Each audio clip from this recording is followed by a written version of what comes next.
never died, said he. In Salt Lake, Joe, says I to him standing by my bed. They framed you on a murder charge, says Joe, but I ain't dead, says Joe, but I ain't dead. From San Diego up to Maine, in every mine and mill, where working folks defend their rights, it's there you'll find Joe Hill. It's there you'll find Joe Hill.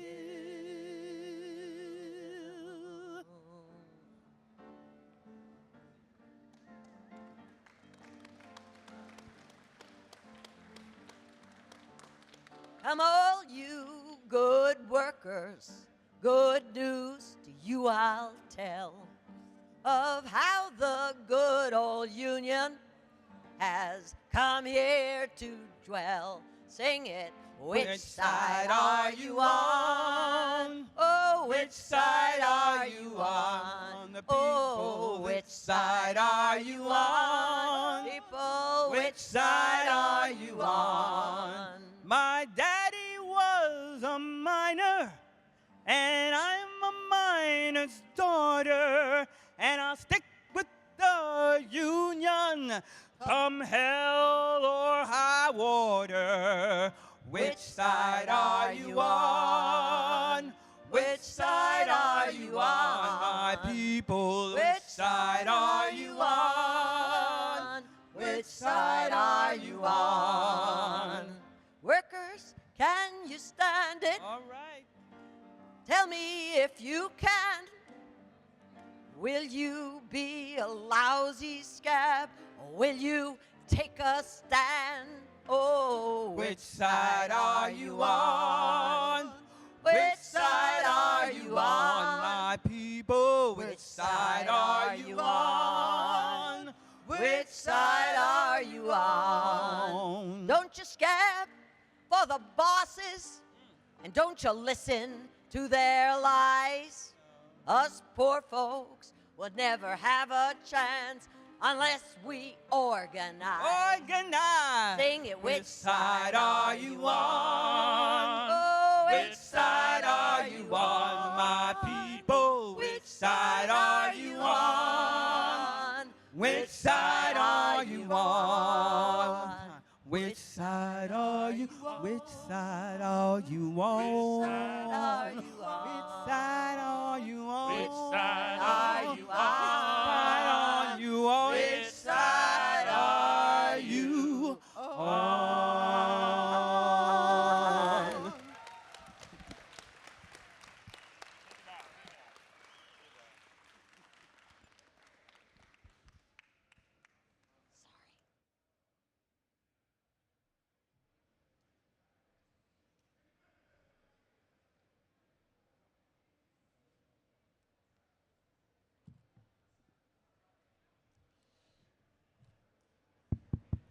Okay. Hey, what a great way to start out the 100th birthday party of the People's World. Wasn't that great? And what perfect songs. Every time I think of those words, from San Diego up to Maine, where working folks are found, what I always add in my mind, that too is where the People's World has always been and continues to be found. And the other song, which side are you on? Is it not clear with what side the People's World is always on and has always been on since the days of the Daily Worker? Two great ways to start out our birthday party, two fantastic songs. Comrades, could we all be quiet so we can hear our editor of People's World? All right. That's okay. People are excited. It's a birthday party. I know.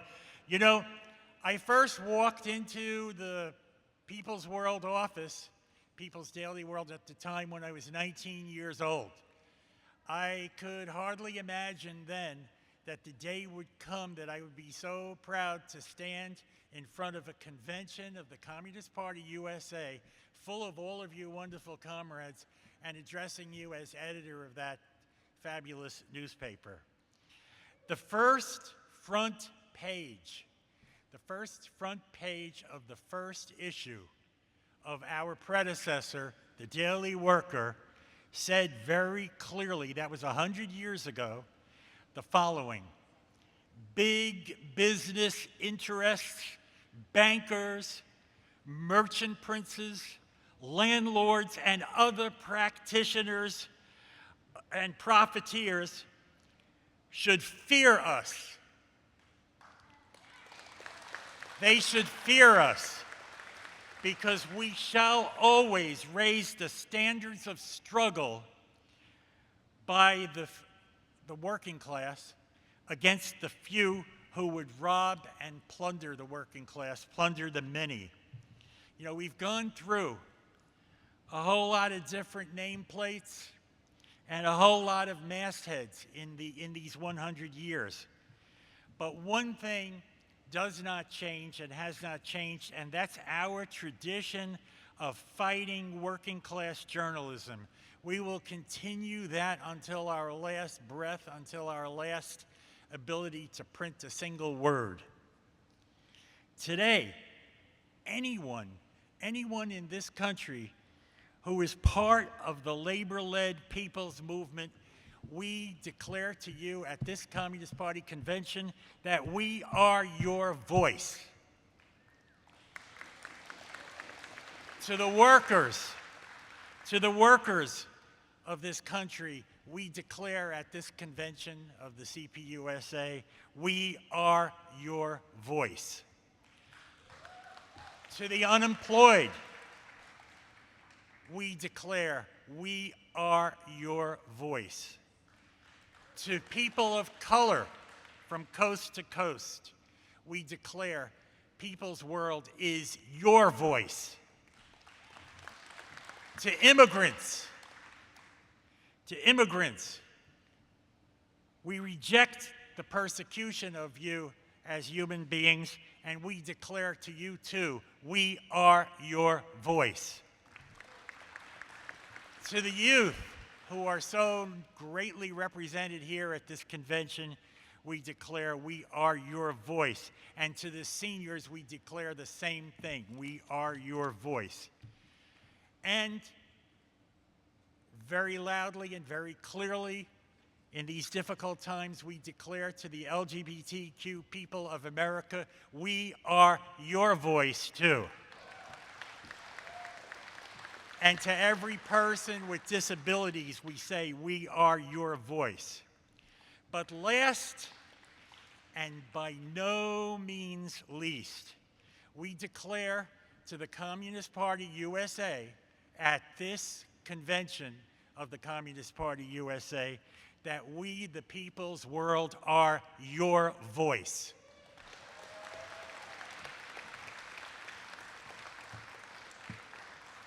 And we're going to continue to be your voice, and to continue to be your voice of all the people we mentioned, until the day comes when socialism shines like sunshine from coast to coast over this great land of ours. And what we're going to have now is a short video, which I hope you enjoy. But thank you all very, very much for celebrating with us this 100th anniversary of our birthday.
Good evening, everyone.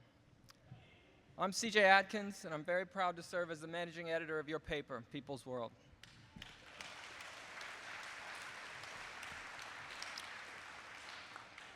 You know, one of the strongest weapons that the ruling class possesses is its control of the press. Its domination of the sources through which people get their information. 100 years ago, a group of radical workers and Marxist writers launched a publication that they hoped would break that monopoly, the monopoly that was held by the bosses and all of their hired media mouthpieces. They decided to start a daily newspaper based on a truth which could never be found in any of the big papers of the time. That truth was that the people of the United States did not own their own country. They didn't own its factories, its railroads, or its banks. They didn't own its great material and financial wealth. They didn't own its intellectual and technical resources. And so, with no ownership of their own economic and social infrastructure, it thus followed that the people of the United States were not yet truly free. The communists of the 1920s dedicated themselves to the mission of putting that truth into print every single day. They indicted capitalism and the racism, sexism, nationalism, and profiteering at its core every single day. They organized and mobilized the U.S. working class to struggle for its own emancipation and for a socialist future. And so, in the early hours of January 13th, 1924, inside of a cold, dimly lit building on North Halsted Street here in Chicago, not very far away from where we are, the very first issue of the Daily Worker rolled off the printing press. As the sun rose that morning, the stockyards and steel mills of Chicago were blanketed with copies.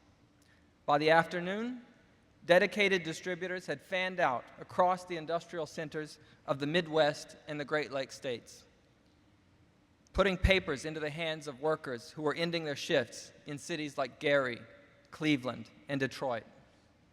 By evening, stacks of papers had reached the East Coast cities like New York, Philadelphia, and Washington, D.C., where workers were packed into mass meetings hoping to get their hands on the first issue that they had heard was coming.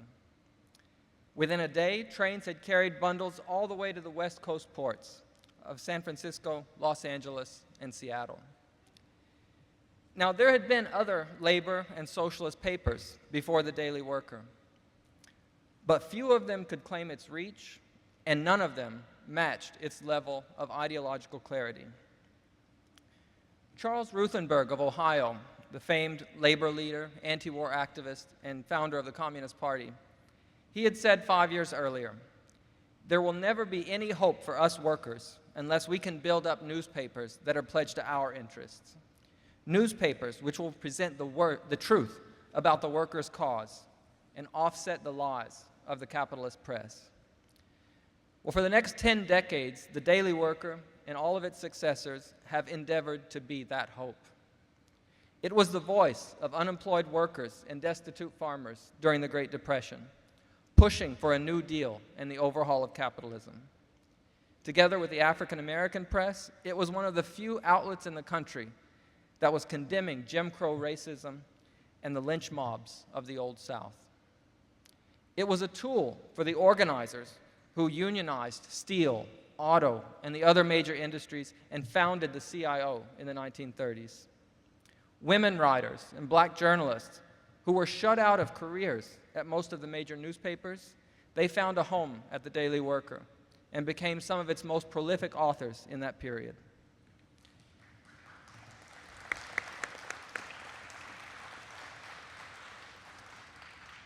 When it came to building a popular front in the United States and fighting fascism, there was no publication in this country that was more central to that effort. From the rise of Mussolini and Hitler to the outbreak of the Spanish Civil War and right up to the fall of Berlin, this newspaper was the preeminent tribune of the anti-fascist movement in our country. When McCarthyite anti-communism trashed the Constitution in the 1940s and 50s, the Worker became the most consistent defender of the Bill of Rights and democracy. So threatening was this newspaper to the capitalist class that they tried to shut it down completely. Financial attacks nearly killed the paper.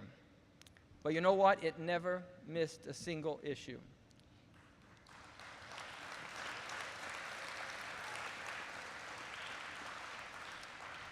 Even when the Treasury Department and the FBI seized our editorial offices, smashed up the typewriters in the printing press, the next morning, the Daily Worker was on the streets. Never missed an issue. Even in the Red Scare, it wouldn't be silenced. In the coming years, as John Wojcik said, the paper went through a number of different names and mastheads, but that tradition of fighting journalism endured. When the nuclear arms race threatened to destroy humanity's existence, it was an unassailable advocate of peace and détente with the Soviet Union. During the Civil Rights Revolution, it was a rostrum for the black freedom struggle. And as an anti-imperialist upsurge against the US war in Vietnam spread across the country in the 60s and 70s, the Daily World's pages were filled with the latest analysis and the details of how you could get active.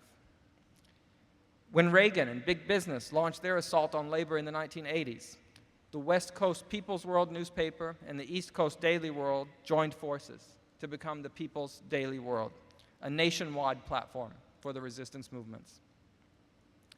And while capitalists were celebrating their supposed victory over socialism at the end of the Cold War and pushing the narrative that there was no alternative, People's Weekly World continued to tell the truth that there was a future beyond capitalism. In the wake of 9/11, with the onset of the War on Terror, the growth of the Internet revolution, the new online peoplesworld.org appeared and revived the tradition of daily Marxist journalism.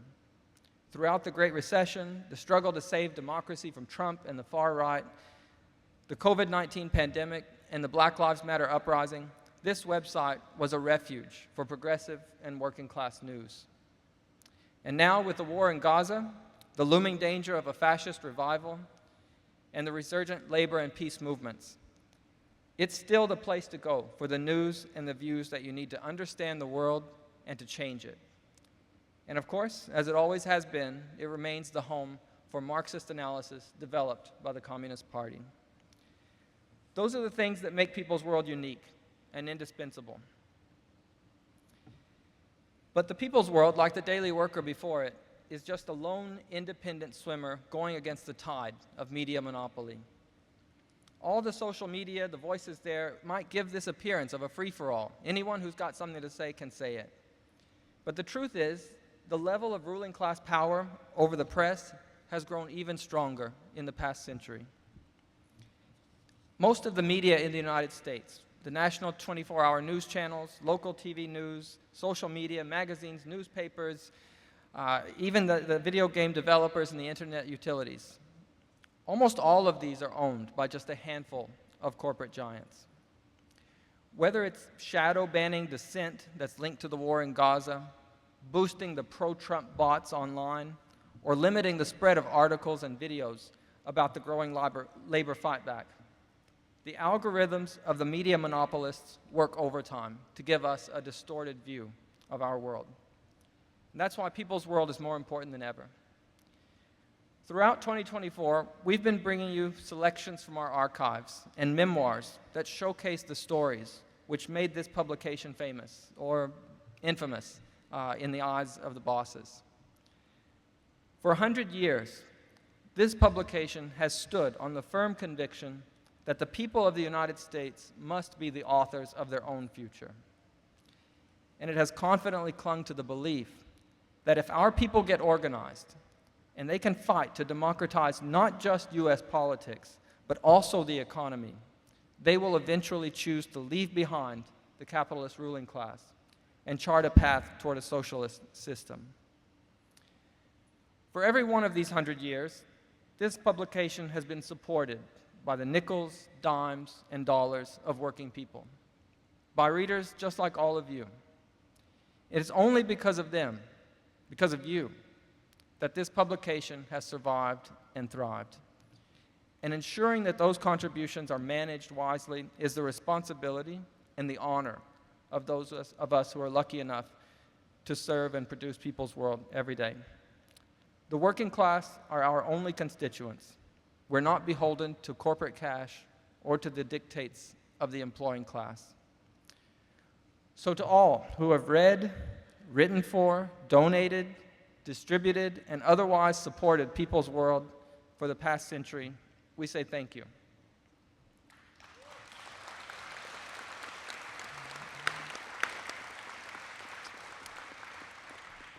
Without you, this weapon in the hands of the working class would long ago have disappeared. But for as long as it exists, it's going to keep taking sides. Yours. Thank you very much.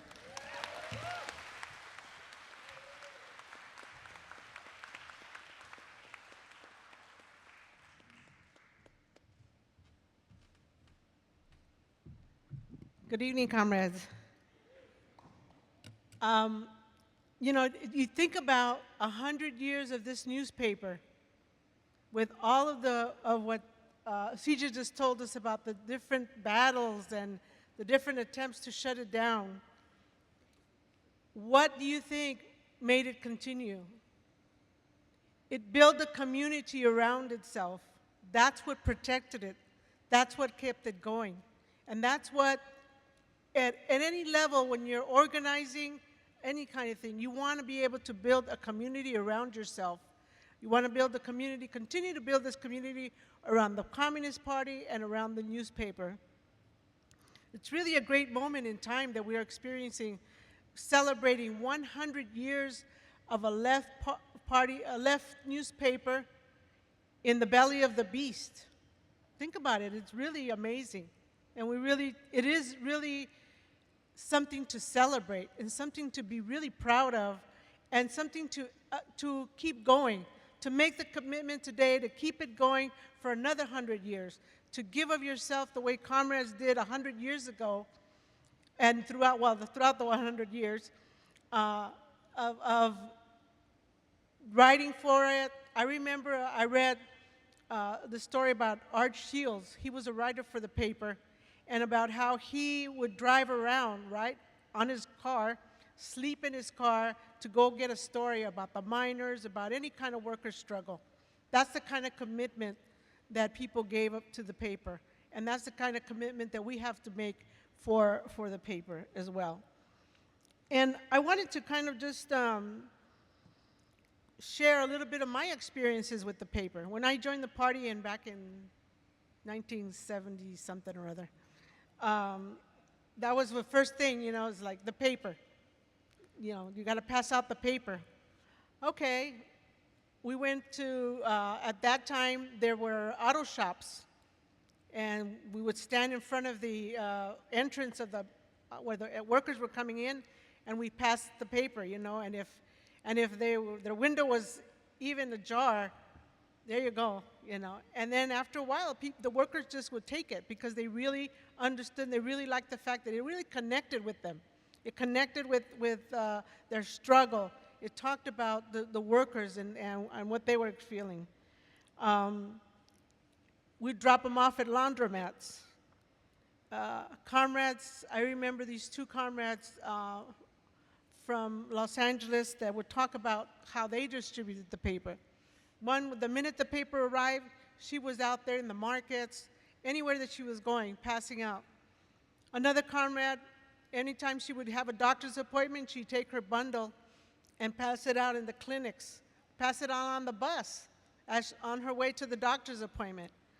And I always admired them because they weren't afraid to just pass it out. They were just, no, they were very committed and understood the importance of the paper and the workers and the struggles that was covering it, and how it really would connect with the workers on that bus or the workers that were waiting to see the doctor.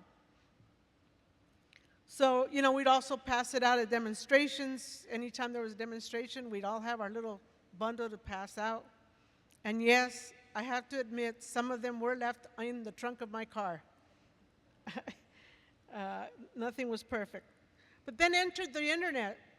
You know, the internet started, and we said, okay, we've got to go online and pass the paper. How do we pass the paper at that point, right? Well, comrades in Connecticut came up with a really great idea. let's do a PDF of it. And they pass out their paper all the time using a printed version as well. But the rest of us, I should say, I'm just speaking for myself, I don't want to assume everybody. We went online, started sharing it through emails, through Facebook at that time, and continue to share it through emails, Facebook, share it with family members, you share it with your coworkers, especially if there's a topic that you talked about. Here you go, look, this is covered here. And it makes a difference. We just had a baker's strike, a local bakery strike that there were 120 bakers who had been working for 20 years, and they got fed up with the way they're being treated. And so articles were written about it, and they were shared with the workers. And it makes a difference when you see something that was published about your struggle. It really boosts your energy, it gives you energy, it gives you added life to keep going, because somebody cares. If somebody showed that, you know, that they care about your struggle and they care about what you're doing.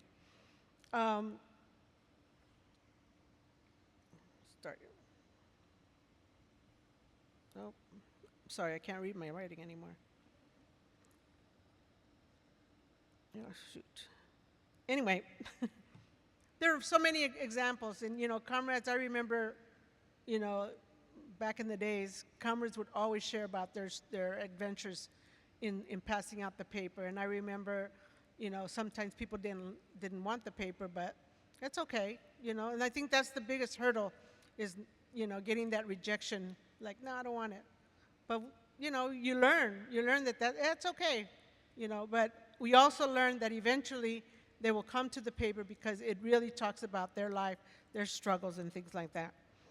One of the, before COVID, way before COVID, as in our attempt to try to revitalize our party, our district in Southern California, we held a banquet, a People's World Banquet, and we were honoring the car wash workers who had just won a union. And we invited the executive secretary of one of the unions in North Carolina, I believe, and to come to the, you know, and speak. And that gave us the avenue to invite the executive secretary of the Federation of Labor in Los Angeles to come and speak. They donated $300 to the paper. I'll tell you, we didn't make money that year, but we made a lot of friends, and it really facilitated us to join the coalition that now plans May Day as the Communist Party. So it really is a tool for us to make those connections, to show that we have credibility, to show that we really care about the workers' struggles. It's such a key vehicle for us to use. So just want to congratulate the people who have struggled throughout these 100 years, and congratulate those that are going to commit themselves to another 100 years. And really, let's celebrate this because it is a monumental event. Thank you.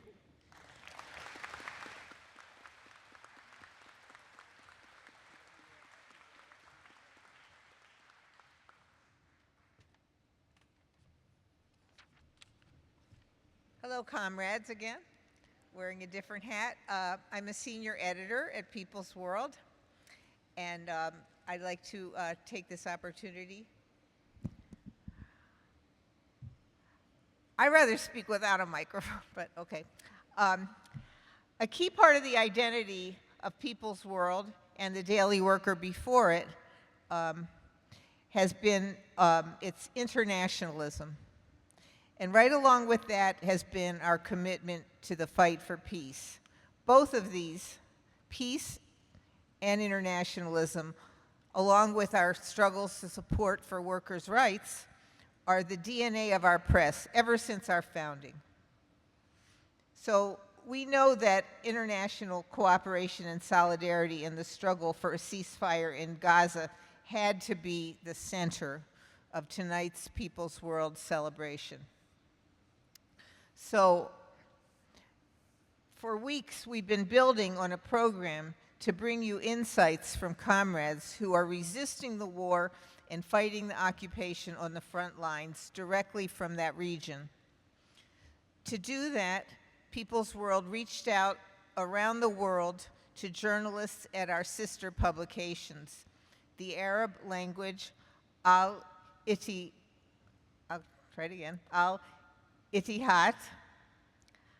which means the Union, and the Hebrew language, so Haderach. These two newspapers are staffed by Marxists, by communists.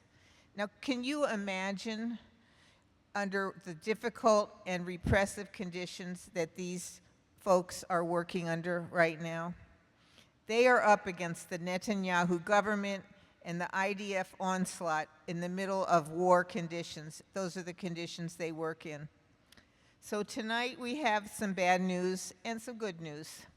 So at first it looked promising early on, but at the last minute, the comrades from Al-Ittihad were unfortunately found that they were not able to travel here to be with us this evening. Efforts were made to arrange a speaker via video and even up to the last minute just this afternoon, but also sadly that didn't work out despite the best efforts of comrades on both sides of the planet. But the good news is we do have a speaker from Zo Haderach, Comrade Asaf Talgam, and we will be bringing him to the mic shortly. But first, I'd like to say just a few words about Al-Ittihad. You've probably seen several of their articles reprinted in People's World these last few months, and you're certainly going to be seeing more. This newspaper was founded way back in 1944. It was originally the official press of the National Liberation League in Palestine, then the Arab Workers' Congress, later the Communist Party, and it now operates in close cooperation with the Democratic Front for Peace and Equality. From its establishment, this newspaper was part of the struggle for peace among all peoples in Israel and Palestine, to end the occupation and to win socialism. In the West Bank and in Gaza over the decades, it happened frequently that young people were dragged into court by the police for distributing copies of Al-Ittihad in the occupied territories. And today, it's the largest circulation Arab language Marxist publication in the Middle East. Asaf works closely with the comrades at Al-Ittihad, and he's going to have more to say about them in his remarks. So even though those journalists couldn't be here with us in person, they're certainly here with us in our hearts.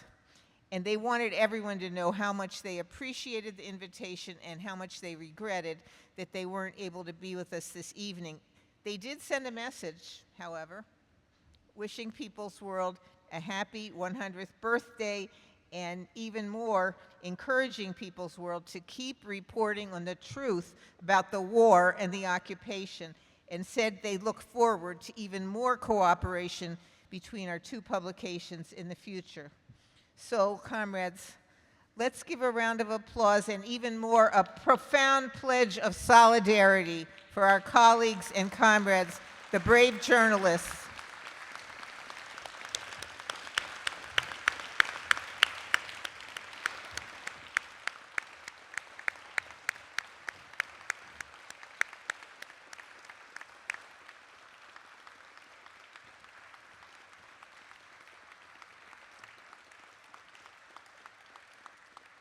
And now I'd like to turn the mic over to People's World Associate Editor, Melissa Parks. And as she's coming to the platform, I want everybody to know that this is the comrade who's responsible for creating the weekly print edition that we're able to send out to incarcerated people around the country.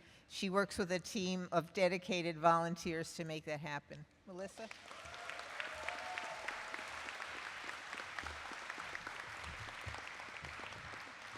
Good evening, comrades. As Bobby said, I'm Melissa Parks, and I'm an associate editor with People's World. People's World is very pleased to host Asaf Talgam as one of our guests of honor at tonight's celebration. He's flown in from Tel Aviv to be with us here for People's World's 100th birthday. Asaf is the managing editor of Zohadrik, the Hebrew language weekly newspaper of the Communist Party of Israel, a fraternal publication of People's World. You've probably seen several Zohadrik articles in our pages in recent months as the war against Gaza has raged. Zohadrik is published alongside the Arabic language newspaper Al-Ittihad. Asaf is a member of Communist Party known by its acronym MAKI, and he's also a leader in the Democratic Front for Peace and Equality, or Hadash. Recently, he served as secretary of Hadash, student organization at Tel Aviv University. Now he works to expose the war policies of the Netanyahu government and provides news and analysis of the peace and ceasefire movement as a journalist. Please welcome Asaf Talgam.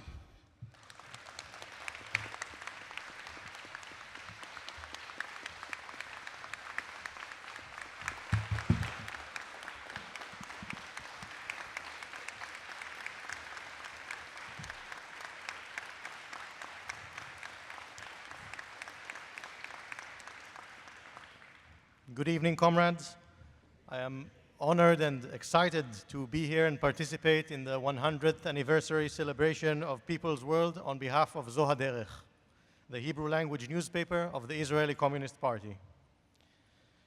As we convene here today, the Israeli government continues to wage a brutal and criminal war against the Palestinian people in the Gaza Strip. More than 40,000 Palestinians have been killed, most of them women and children. Hundreds of thousands have been injured or maimed, and almost 2 million uprooted and displaced to refugee camps, some of them for the second time in their lives. Much of the Gaza Strip lies in ruins, as the occupying forces have demolished entire towns and neighborhoods, as well as hospitals, schools, public buildings, and basic infrastructure. While this terrible situation is known to many around the world, almost none of it appears in mainstream Israeli media. Since the beginning of the war, all major media outlets in Israel, including all Hebrew language television and radio stations, and almost all newspapers, have completely ignored the atrocities perpetrated by the Israeli military in Gaza. Thus, large segments of the Israeli public remain ignorant of the crimes committed by their government.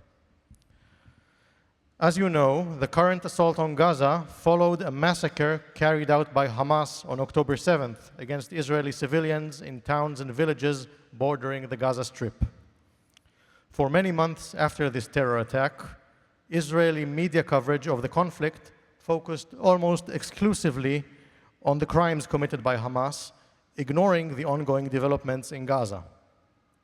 While the Israeli mainstream media was broadcasting the same images of the Hamas attack again and again, tens of thousands of Palestinians were killed in Gaza in Israeli bombings. The silence on war crimes in Gaza on behalf of the Israeli media is, of course, intentional. The collaboration of the media is critical for maintaining public support for the war inside Israel. Mainstream media outlets do not try to keep the Israeli public informed, but rather misinformed about what is going on in Gaza. And this is actually the more moderate and respectable part of the Israeli media. Right-wing elements like Israeli Channel 14, known for its fanatical support of the Netanyahu government, are in fact actively celebrating the deaths of Palestinian civilians while urging the military to commit more war crimes and genocide. More recently, the Netanyahu government has cracked down on Al Jazeera network, banning it from broadcasting in Israel and the occupied territories because its broadcasts portrayed Israel in a negative light. The Israeli communications minister even went so far as to confiscate filming equipment from the AP agency because they had sold footage to Al Jazeera. The equipment was later returned, as following the international backlash, the government realized it had gone one step too far this time. It is within this context that our newspaper now operates. Zo HaDerech, which in Hebrew means this path, is a weekly published by the Israeli Communist Party since 1965. It is published alongside the Arabic language Al-Ittihad, meaning the Union, which was founded in 1944. These are the main media outlets of the party. In addition to the printed editions, both newspapers also maintain active websites that are updated on a daily basis. Zo HaDerech is a relatively small publication. It was born out of necessity after the rupture within the Israeli Communist Party left us without a Hebrew language newspaper, which was in the hands of a breakaway faction. Al-Ittihad, on the other hand, used to be the only Arabic language daily newspaper published within Israel. And for many years, it was also the most popular and widely read publication among the Palestinian Arab citizens of Israel. It is still considered one of the leading Arabic language newspapers inside the country. Since the beginning of the war, both communist newspapers have been struggling against the media silence, trying to bring to the Israeli public news of the ongoing situation in Gaza. Since we cannot report directly from the war zone, we have been publishing information and reports from reliable Palestinian sources on the ground, as well as international NGOs and UN agencies working in the Gaza Strip. Since the beginning of the war in October, our readership has greatly expanded as critical thinking Israeli citizens seek trustworthy information on what is really taking place. In addition to our role in breaking the media silence on the war in Gaza, we have two further important political tasks: making dissenting voices inside Israel heard and giving political direction to the anti-war movement. The Israeli Communist Party and its allies in Hadash, the Democratic Front for Peace and Equality, are the only political forces inside the country that have consistently opposed the war since its beginning and have sought to rally public resistance. We maintain that the war is a disaster for both Palestinians and Israelis. It exacts a terrible price in human life, destroying the Palestinian people, poisoning Israeli society, and destroying the remnants of Israeli democracy. Therefore, we emphasize to the Israeli public, no people can base its future on the destruction of another people. There can be no military solution to the Israeli-Palestinian conflict. The continuation of the war will not bring Israel's security, nor bring back the hostages taken by Hamas. These can only be liberated in the framework of an exchange deal in which Israel will release Palestinian political prisoners in return for the hostages. It is clear that such an exchange can only take place once hostilities have ceased. In the early days of the war, we were almost alone in saying this. Such arguments were seen by most Israeli Jews as detrimental to the war effort, bordering on treason and support for the enemy. However, in recent months, political conditions have begun to shift. Tens of thousands inside Israel have been internally displaced following the Hamas attack in October and the ongoing conflict with Hezbollah along the Israeli-Lebanese border. Following 8 months of death and destruction in Gaza, the Netanyahu government has also failed in achieving any of its stated war objectives, with the army still bogged down in Gaza and taking casualties. The Israeli economy is facing a recession, and international pressure on the country is mounting. All these have started to make people more receptive to our anti-war message. Perhaps most important regarding the shift in public opinion is the humanitarian plight of the civilian hostages still being held by Hamas, especially since more and more evidence points out that many of the hostages have already been killed by the indiscriminate Israeli bombings. As a result of all these causes, more and more Israelis are beginning to understand that the war serves only Netanyahu, his allies, and the capitalist war profiteers. But ending the war is only the first step. It is not enough. To construct a stable and lasting peace, we have to agree on the path to a viable long-term solution. The Communist Party of Israel maintains that the only basis for a just and lasting peace are the end of Israel's occupation of the Palestinian territories it conquered in June 1967, the establishment of an independent Palestinian state with East Jerusalem as its capital, alongside the State of Israel, and a just solution to the issue of the Palestinian refugees respecting their right of return.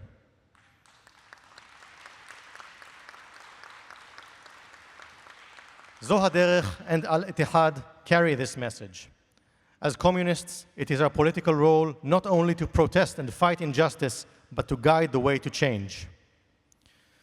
The inhumane war of destruction waged against the Palestinian people in Gaza is our most urgent political concern, but it is far from being the only one. In the occupied West Bank, Israeli settler violence against Palestinian villagers has reached unprecedented levels. Well-armed and organized settler gangs have been attacking Palestinian villages and shepherding communities, burning, looting, and destroying property, often injuring or even killing Palestinians who stand in their way. Soldiers usually accompany these attacks, serving as armed escorts and standing idly by as the settlers commit their crimes. Our newspapers are among the only ones in Israel to report on these attacks, relying on the testimonies of local Palestinian communities as well as on comrades who stay with these communities and try to protect them. Inside Israel, too, political struggles abound. In recent years, and particularly since the re-election of Netanyahu in 2022, Israel has undergone severe democratic backsliding. Netanyahu, facing several corruption charges, is set on dismantling legal checks and balances on his power. Before the war, the efforts of the Netanyahu government were concentrated on a judicial reform intended to nullify the authority of the Supreme Court. The proposed reform was deeply unpopular and ignited massive opposition demonstrations in the streets. The government was forced to withdraw, but the war has provided with a suitable cover under which to continue these attempts at regime change. With the media attention concentrated on the war and the hostages and the general atmosphere of crisis, the government faces less criticism and opposition in its attempts to enact these authoritarian policies. One of the more dangerous developments in this context is the politicization of the Israeli police under the influence of the far-right minister, Ben Gvir. In recent months, the police plays an increasingly active part in political repression, serving the interests of the fascist minister.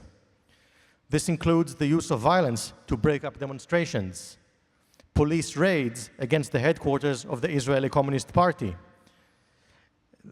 political intimidation arrests against party members and members of the YCL, and the forcing of Arab Bedouin citizens off their lands in the Negev desert and the destruction of their homes. This problem runs deeper than the appointment of a racist and religious fanatic as minister by Netanyahu. It is deeply troubling that many within the ranks of the police openly identify with the minister's violent and repressive agenda. This is a result of the poisoning of Israeli society by decades of occupation in the Palestinian territories, as well as the discrimination and fueling of nationalist hatred towards Arab citizens of Israel. Economically, the war constitutes a heavy burden on the Israeli economy. As always, under capitalism, the first to pay the price are the workers and the poor. In order to finance the war, the government has cut social spending across the board. Price hikes have also become frequent as trade has decreased and many businesses engage in war profiteering. Netanyahu's neoliberal coalition wishes to place this economic burden squarely upon the shoulders of the working class, while Israeli and foreign capital continues to make extraordinary profits from the war. In the face of these serious challenges, Zo HaDerech and Al-Ittihad call for a united front of the Arab and Jewish workers. The Israeli Communist Party calls for the strengthening of the Jewish-Arab nature of the struggle for peace and social justice. Partnership in the struggle between Jews and Arabs is vital for the campaigns for social justice and the defense of democracy, for equal civil rights, for national rights for the Arab Palestinian national minority in Israel, and against any manifestation of racism or discrimination.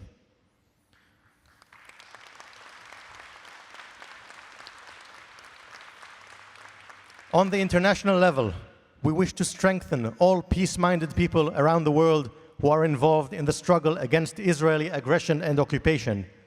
We salute those who act in solidarity with the Palestinian people and peace forces inside Israel. Media outlets like People's World, who regularly report on the developments inside Palestine and Israel and carry the message of peace throughout the world, play an important role in this struggle. Your solidarity, comrades, is of vital importance. It is a major contribution to saving the peoples of Palestine and Israel from disaster. Thank you, People's World. Long live international solidarity, long live the CPUSA, and long live People's World.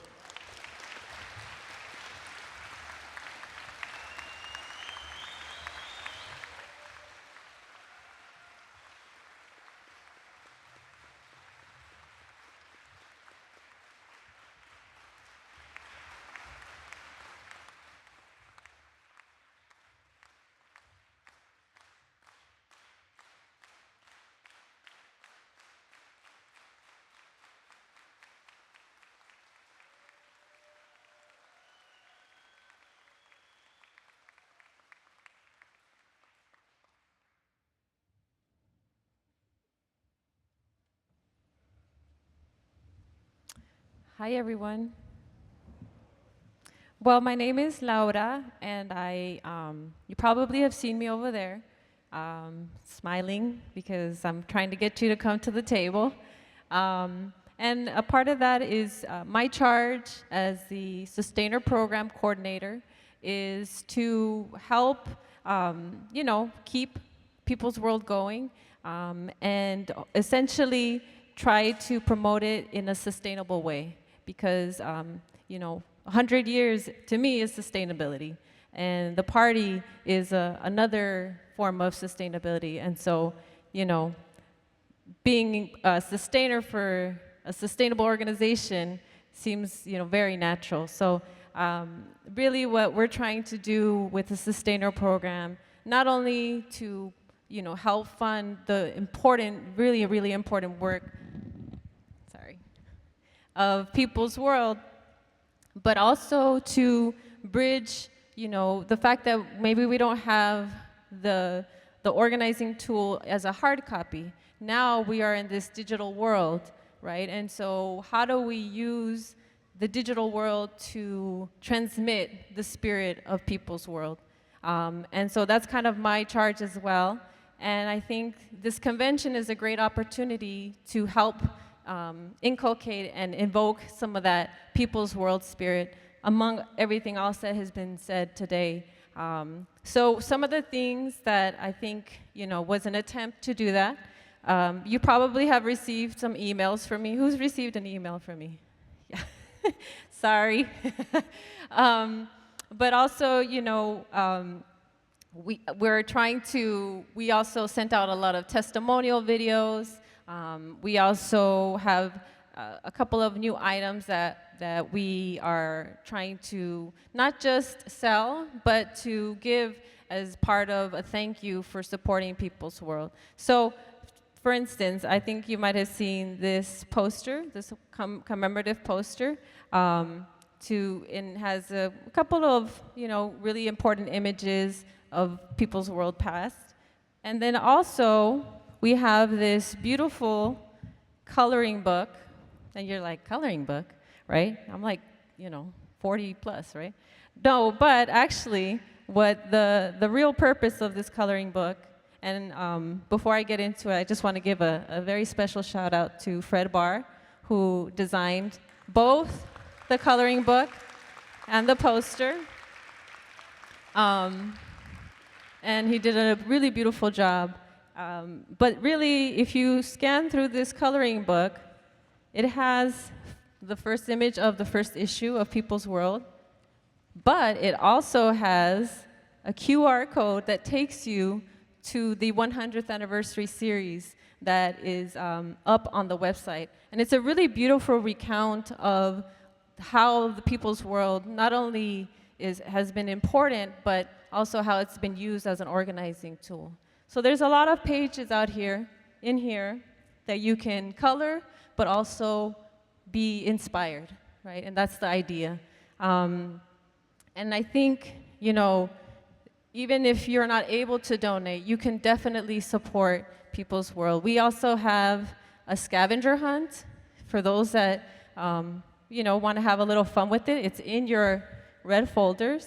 And if you complete the scavenger hunt, you can come over to the table and grab yourself one of these, right? So the whole idea is to try to, you know, if you're not familiar with People's World, you can become familiar with People's World.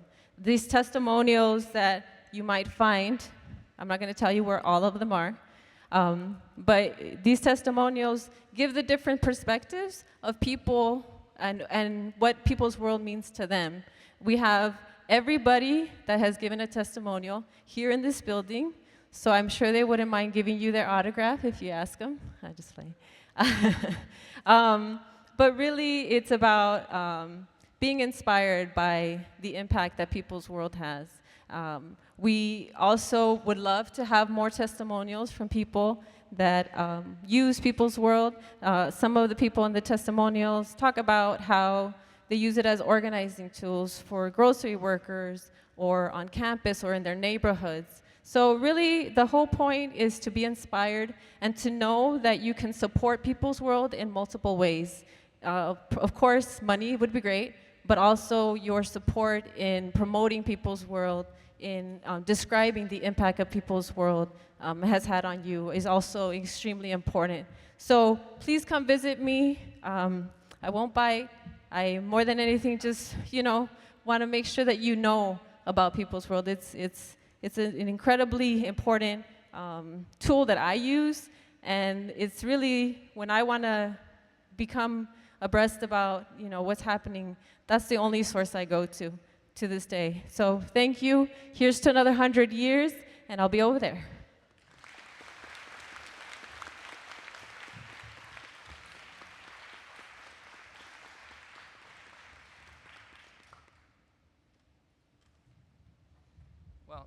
Laura was very good about giving credit to Fred for the wonderful artwork and design, but she did not give herself credit for having these ideas and really taking the initiative to revitalize and ramp up the People's World Sustainer program. So thank you.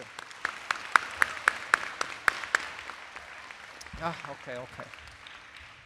All right, so we've come to the part of our program where we do a bit of honoring of our veterans, our forebears, and one in particular. You know, Karl Marx said that the free press is the ever-vigilant eye of the people.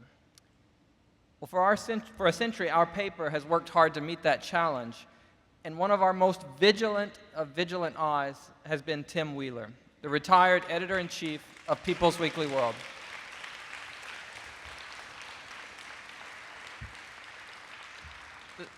The story of Tim's work as a communist journalist stretches back nearly 60 years, all the way to 1966.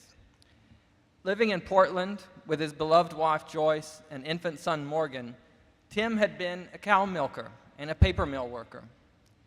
He and Joyce were members of the local CPUSA club there, and they were both in the W.E.B. Du Bois clubs. When the party's organizational secretary, Danny Rubin, came to town to conduct a party school, he asked Tim, "What do you think about relocating to New York to work half-time doing youth organizing for the party and the other half as a reporter for the Worker?"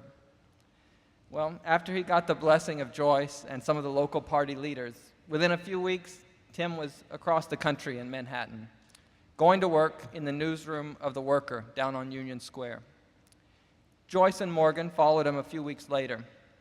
But that half assignment, working for the paper, pretty quickly it became a vocation, one that would last a lifetime. One of Tim's first assignments was to cover a march on the United Nations protesting the Vietnam War, a march that was led by Reverend Martin Luther King. Another was covering a sit-in demonstration down at the draft board that was led by his wife, Joyce. Soon, when the Worker was ramping up to return to daily publication as Daily World, Tim was dispatched down to Washington, D.C.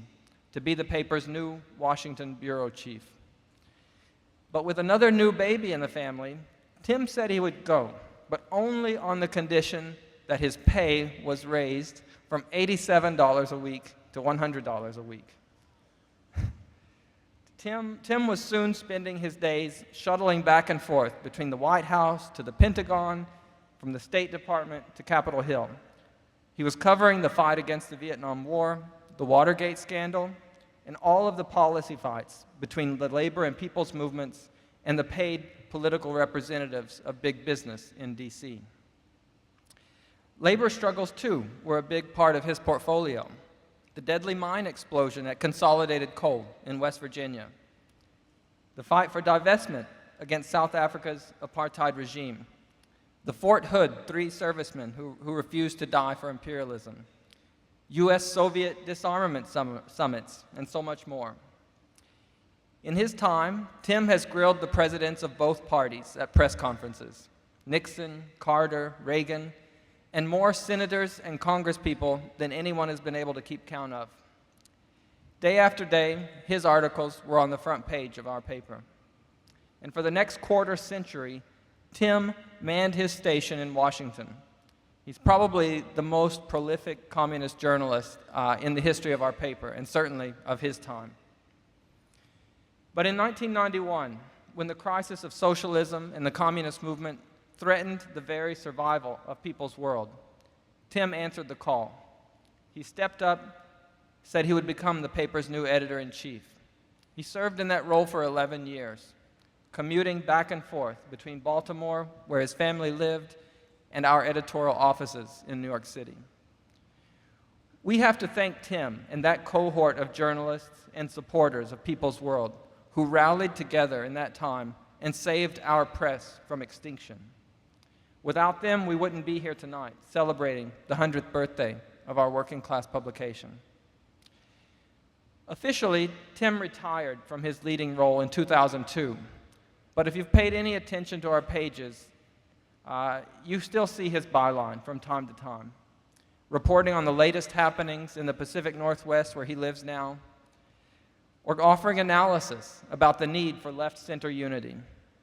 And soon he's going to have another book out from international publishers. You can talk to Tony if you haven't already pre-ordered a copy.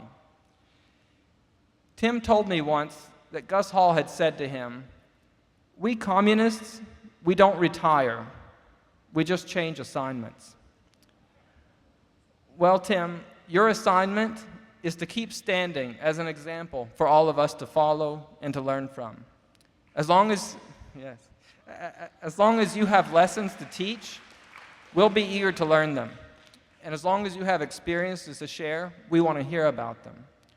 So tonight, People's World honors you, Tim, and we'd like to present you with a token of our appreciation for all of your years of dedication to working class people's press in this country. Thank you, and come on up, Tim. Please say a few words.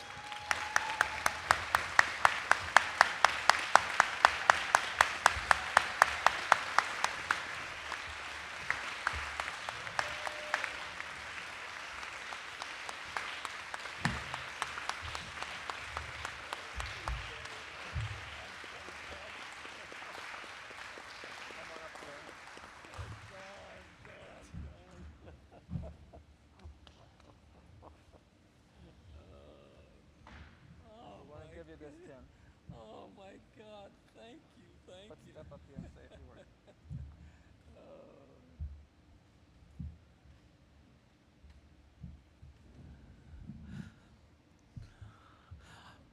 I'm so grateful for those wonderful words that CJ gave in honor of me.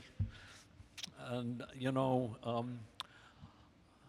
I am so indebted to the party for giving me a life as a journalist, to have the opportunity to travel this country, to go all over this country, and to be in the nation's capital and now in the Pacific Northwest, writing stories about the struggles of the people.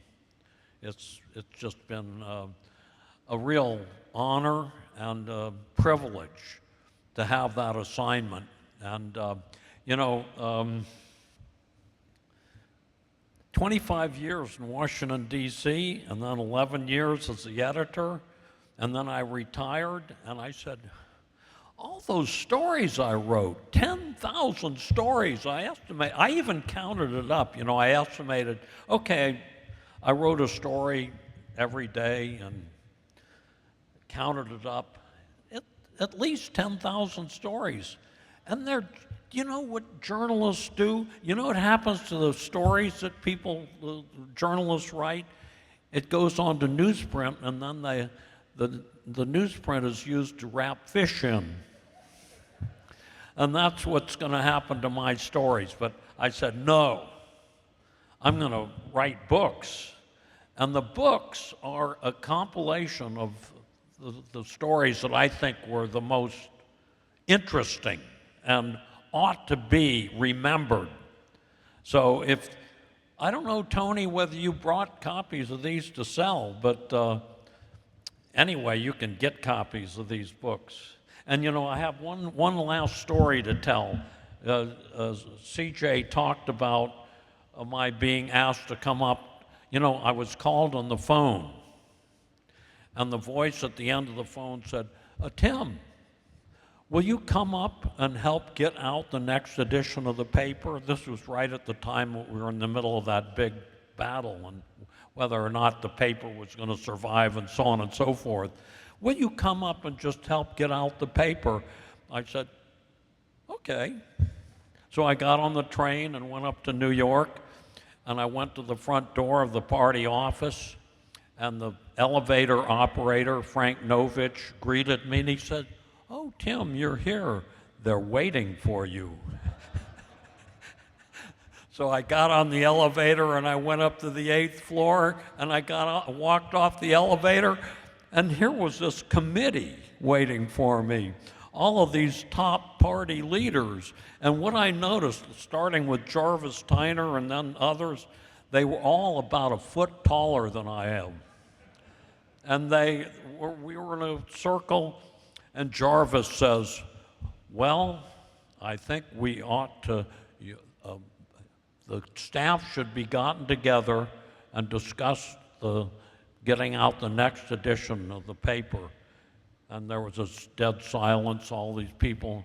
And I said, kind of timidly, I said, who should call the staff together? You should.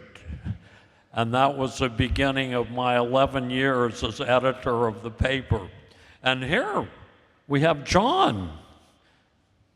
Do you know what John was? He was a meat cutter, a union meat cutter. And he became the editor of the paper. And thanks to John, we have very close ties with a lot of unions in the AFL-CIO. And that is the kind of leadership that we've got from John and CJ and Chauncey and John and Melissa. Melissa sent me a letter. You probably got the same letter asking for donations to help send the weekly to the people in the prisons. Yes, Melissa, thank you for that. That's wonderful. Anyway, it's been a wonderful life, and thank you for all you've done. Just one quick little thing I have to say about Tim. He hardly ever took a vacation, but I thought it was one of the biggest honors of my life when he did take a vacation. Those same party leaders he talked about came up to me and said, you got to go down there and fill in for him while he's on vacation. So I went down there, and the National Press Office, everybody met every morning, the New York Times, the Washington Post, the Daily News, UPI, AP, everybody met every morning at the National Press Office. So they didn't know who I was, this strange guy. And the word passed around that I was the person from the Communist Party newspaper. Well, one after another, starting with AP, who was a famous, correspondent. They came up to me and said, "We heard you're here from the Communist Party. What happened to Tim Wheeler? He was only gone for one day." Every single one of them wanted to know, where's Tim Wheeler? You can imagine how I felt. Like, what am I, burnt up. But anyway, when they found out he was only on vacation, then they were fine. But it amazed me that every single reporter from all these newspapers knew who he was and respected him. It was a great honor to even just fill in for him. So, okay. Thank you, John. I could keep you here all night telling stories, including about that. But anyway, look at that. Thank you, comrades. You're very dear. You know, you're the most dear people. You're in the struggle, and you're not going to give up. We're not going to give up. We're going to keep this paper going. You know what?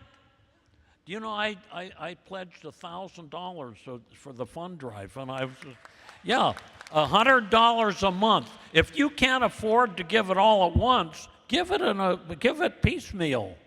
You're paying your bills. Just consider it the most important bill to pay is that $100 a month. Thank you.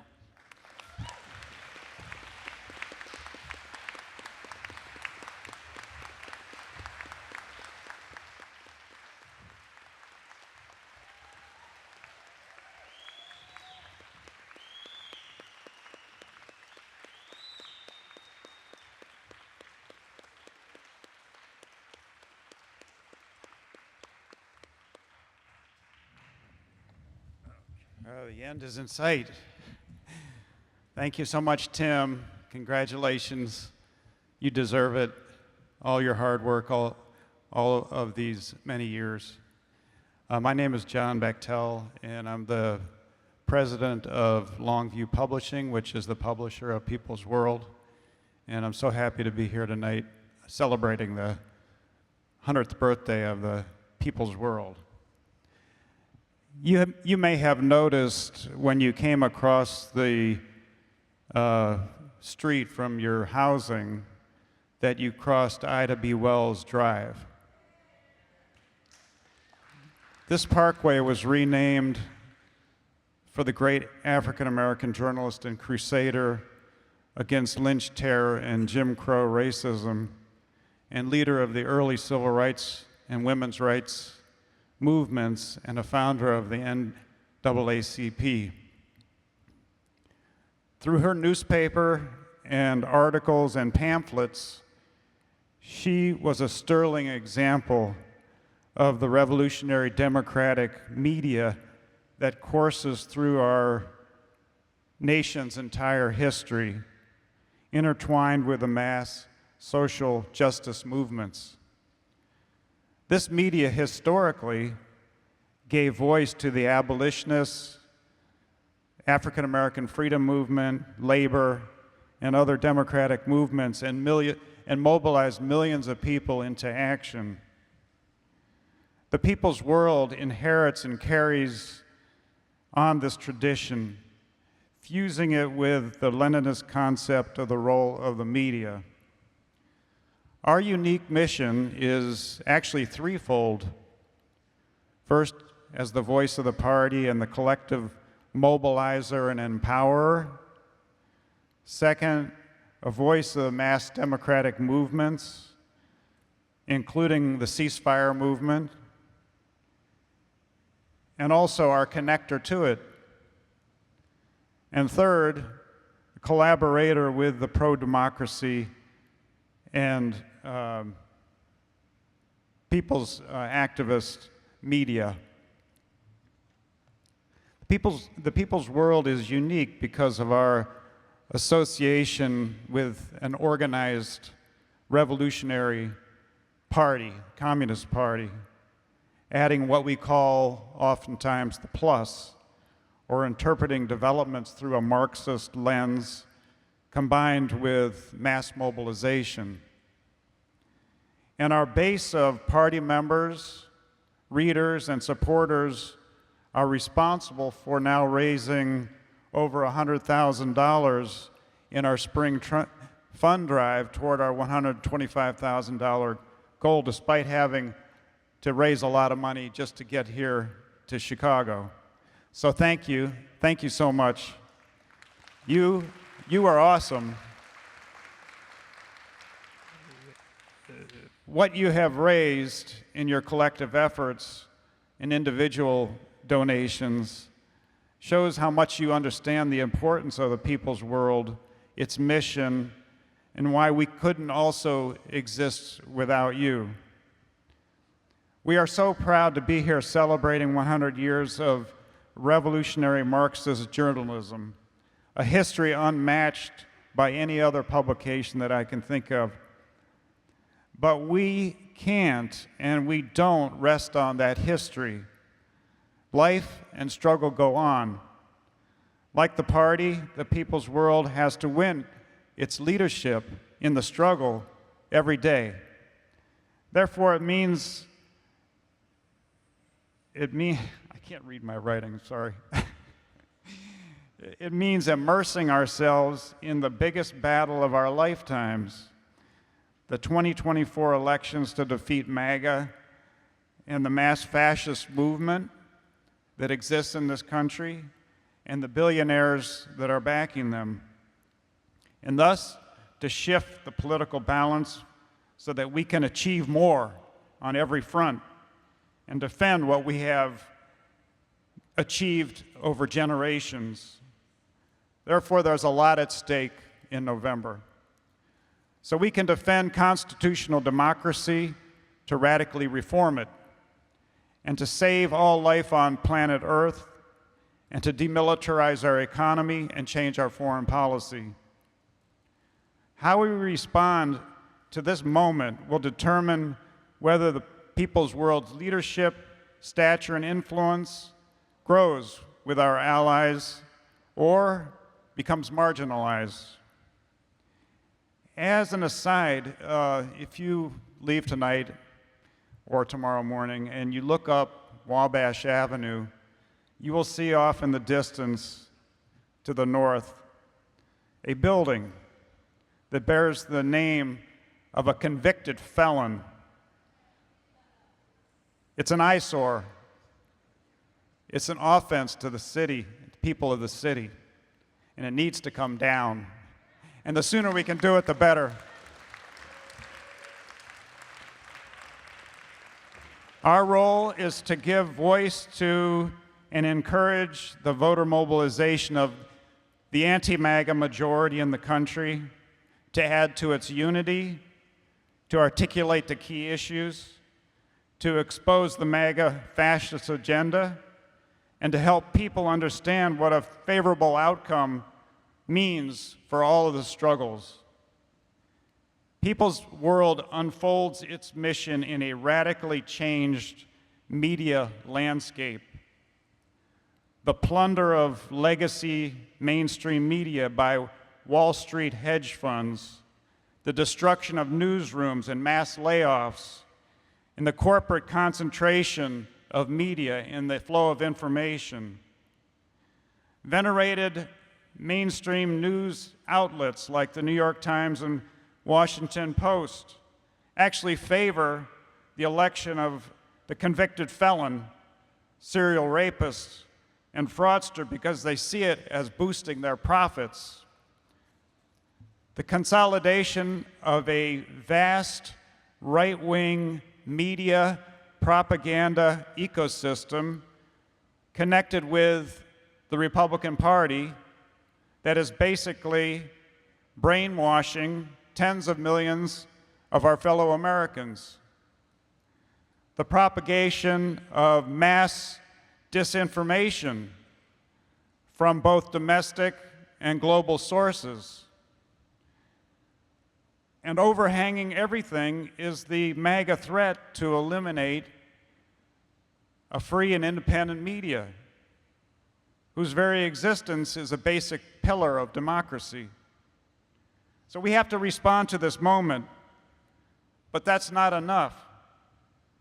We face competition from other great journalists and left publications, even those that we collaborate with. We are challenged to improve our content, deepen our Marxist approach, and involve more of you in producing content and covering stories that you are and struggles that you are involved in. And finally, the people's world needs to modernize in every way and build an up-to-date multimedia platform that advantages the revolutionary communication technology of podcasts, video, audio, broadcasting, Substacks, but also has downloadable articles on hand that you can distribute in your community or at protests. All these forums capable of reaching millions and millions of people in ways that they consume information. That's a bold vision, and we hope that you'll join with us to bring it to life for the party, for our multiracial working class and people, and for a socialist future. Thank you, and happy birthday, People's World.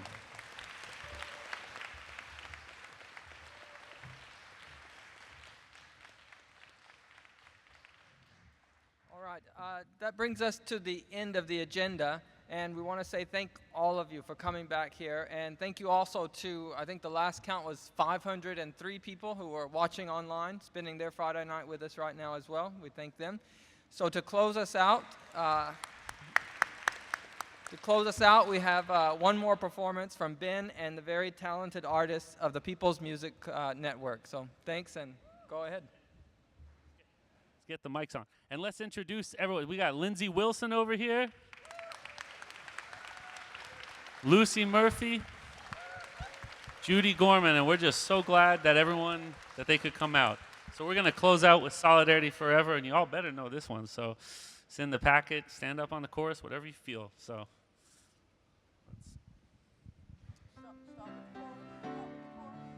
No. When the union's inspiration through the workers' blood shall run, there can be no power greater anywhere beneath the sun. Yet what force on earth is weaker than the feeble strength of one? But the union, yes, the union makes us strong. Solidarity forever. Solidarity forever. Solidarity forever.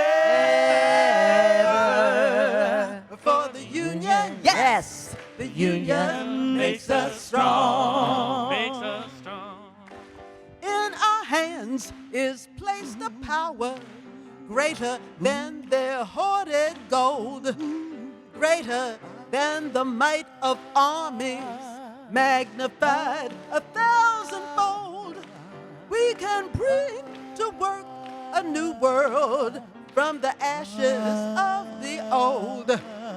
But the union, yes, the union makes us strong. Makes us strong.